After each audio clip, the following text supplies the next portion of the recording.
అండి ఏదైనా ఫంక్షన్ ఉందనుకోండి, ఆ రోజు ఎక్కువ వర్క్ ఉంటుందన్నమాట. ముందు రోజు అయితే చాలా ఖాళీగా ఉన్నాము. కానీ ఈరోజు ఫంక్షన్కి వెళ్ళాల్సింది.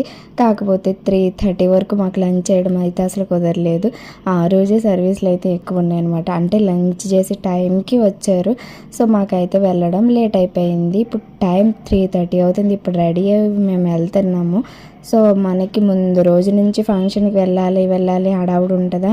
తినేది ఒక 10 మినిట్స్ అంతే.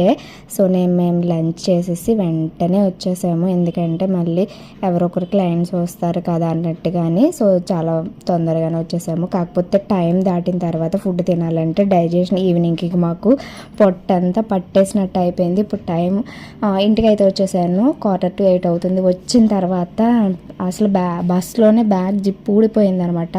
శారీ తీసుకెళ్ళాను, అదైతే జిప్పు ఊడిపోయింది. ఇప్పుడు మొత్తం దాంట్లో ఉన్న చెత్త అంతా బయట పెట్టి ఇప్పుడు బ్యాగ్ జిప్ వేయించుకోవాలి. లేదంటే నా బాక్స్కి బస్ పాస్ పెట్టుకోవడానికి కుదరదు. సో ఇంకా నేను అదన్నీ తీసేసి బ్యాగ్కి అయితే జిప్ వేయించుకోవాలి. ఇంక వచ్చిన తర్వాత ఏముంటుంది, ఎంత మార్నింగ్ నుంచి చేసినా మళ్ళీ ఇంటికి వచ్చిన తర్వాత డిన్నర్ ప్రిపేర్ చేసుకోవడం, గిన్నెలు తోముకోవడం, యాజ్ యూజువల్ ఎక్కడికి వెళ్ళొచ్చినా ఇంటి పని మాత్రం తప్పదు. నేను ఇప్పుడు నైట్ డిన్నర్కి వచ్చేసి చపాతీలు చేస్తున్నాను. కర్రీ చేసే ఓపిక లేదు. పచ్చడి పంచదారతో కానీ చేస్తామన్నమాట. చెమటలు కారిపోతున్నాయి.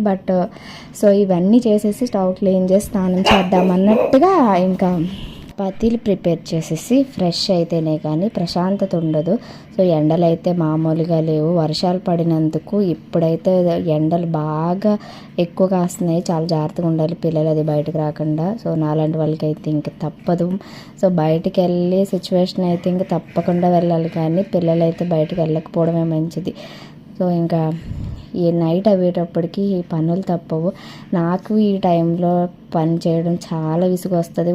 రాగానే పడుకుని పోతే బాగుండని అనిపిస్తుంది. కానీ ఫుడ్ ప్రిపేర్ చేయడం, తినడం, క్లీన్ చేయడం, ఎన్ని పనులు చేసినా సరే ఇంటి దగ్గర పనులు మాత్రం తప్పవు కదా. కిచెన్లో యాజ్ యూజువల్ వర్క్ క్లీనింగ్ అది ఒక పెద్ద టాస్క్ అనమాట. చపాతీలు అయితే రెడీ చేశాను. నేను దీన్నే చపాతీ కాల్చుకునేసరికి అది మాడిపోయింది. సో మిగతా వాళ్ళకి అంతా మంచి పెట్టి నేను మాడిపోయింది తినాలి. నాకు అసలు ఆకలి లేదు. బట్ ఓకే, ఒక చపాతీ అయితే తినేసి ఫ్రెష్ అయిపోయి పడుకో